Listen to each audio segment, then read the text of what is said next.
আবারও স্কুলে চুরি। তেবাড়িয়া বামুটিয়া উচ্চ মাধ্যমিক বিদ্যালয়ে চাঞ্চল্য।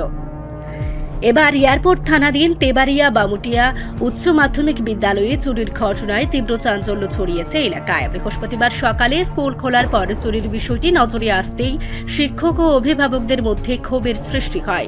স্কুল সূত্রে জানা গেছে, এদিন সকালে মর্নিং স্কুল শুরুর আগে স্টাফ রুমের দরজা খুলতেই আটকে ওঠেন প্রধান শিক্ষক তপন সরকার।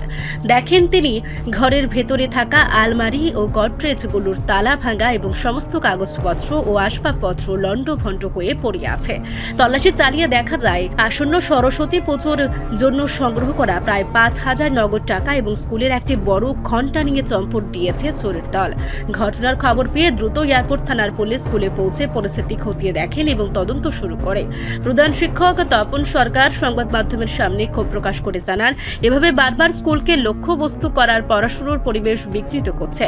স্থানীয় বাসিন্দাদের অভিযোগ, এলাকায় চোরের উপদ্রব বাড়লেও প্রশাসনের পক্ষ থেকে কোনো স্থায়ী নিরাপত্তা ব্যবস্থা নেওয়া হচ্ছে না। স্কুলের শিক্ষক ও অভিভাবকেরা অবিলম্বে দোষীদের গ্রেফতারের পাশাপাশি রাতে বিদ্যালয়ে নিরাপত্তা কর্মী নিয়োগ এবং পুলিশের নিয়মিত টহলের দাবি জানিয়েছেন। এই চুরির ঘটনায় বর্তমানে শিক্ষার্থী ও অভিভাবকদের মধ্যে গভীর উদ্বেগ বিরাজ করছে। আজকে সকাল 6:40-45 আমি যখন ঢুকে এসে দেখি, আমি প্রথমে চাবি দিয়ে লক খোলার পরে যখন দরজাগুলি আমি খুলে দেখি ভিতরে সব কিছু তছনছ, মানে আলমারি ভাঙ্গা, গডরেজ ভাঙ্গা।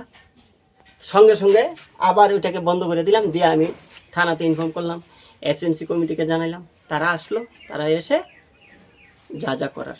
টাকা বলতে এটা তো মর্নিংয়ে তো আসলে টাকাই একটু আসছিল, সামনে সরস্বতী পূজা।